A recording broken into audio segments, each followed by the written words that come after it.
Features വരുന്നുണ്ടാവുക. Next വരുന്നത് track on inventory for this item എന്നാണുള്ളത്.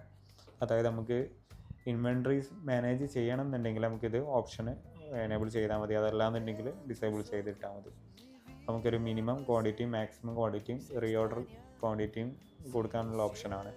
ഇപ്പം മിനിമം ഒരു 10 ക്വാണ്ടിറ്റി കൊടുത്തു കഴിഞ്ഞാൽ 10 ക്വാണ്ടിറ്റിയിൽ താഴെ ആയി കഴിഞ്ഞാൽ നമുക്ക് അലേർട്ട് വരും. അതേപോലെ മാക്സിമം നമുക്കൊരു 35 മതി. 35ൻ്റെ മുകളിലോട്ട് നമ്മൾ പർച്ചേസ് ചെയ്ത് കഴിഞ്ഞാലും നമുക്കിത് അലേർട്ടായിട്ട് വരും. പിന്നെ റീഓർഡർ ചെയ്യുന്നുള്ള ക്വാണ്ടിറ്റിയാണ്. ഒരു 8 ക്വാണ്ടിറ്റി ആകുമ്പോഴത്തേക്ക് നമുക്ക് റീഓർഡർ പ്രോസസ്സ് ഓട്ടോമാറ്റിക്കലി നടക്കാനുള്ള ഓപ്ഷനാണ്.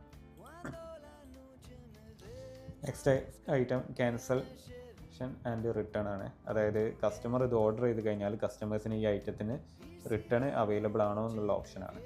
നമുക്ക് അതിന് പ്രിഫർ ചെയ്തിട്ടുള്ള രീതിക്ക് കൊടുക്കാം. എസ് ആണെങ്കിൽ എസ് കൊടുക്കുക. അപ്പോൾ റിട്ടേൺ പീരീഡ് ഉണ്ടാവും. നമുക്ക് എത്ര ഡേയ്സാണ് റിട്ടേൺ പീരീഡ് എന്നുള്ള രീതിക്ക് റിട്ടേൺ പീരീഡ് ഇവിടെ സെലക്ട് ചെയ്ത് കൊടുക്കാം. 7 days കൊടുത്തു. പിന്നെ ഡൈമെൻഷൻസ്, വെയിറ്റ് കാര്യങ്ങളൊക്കെയാണ്.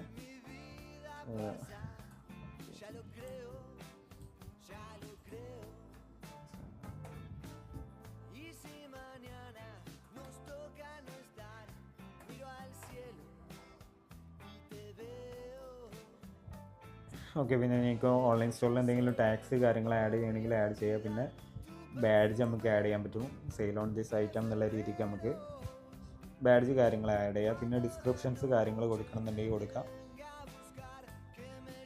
നേരെ സേവ് ചെയ്ത് കഴിഞ്ഞാൽ ഐറ്റം ഇവിടെ സേവ് ആയിട്ടുണ്ടാവും. നമുക്ക് ഏതൊരു ഐറ്റം ആഡ് ചെയ്യുമ്പോഴും നമ്മൾ മസ്റ്റായിട്ട് ഇമേജ് അപ്ലോഡ് ചെയ്യണം. ഇമേജ് അപ്ലോഡ് ചെയ്താലാണ് നമുക്കിതിൽ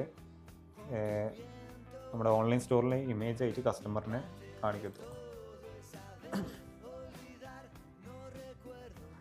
ഞാൻ ഒരു 2 ഇമേജസ് ഇവിടെ അപ്ലോഡ് ചെയ്യുന്നുണ്ട്.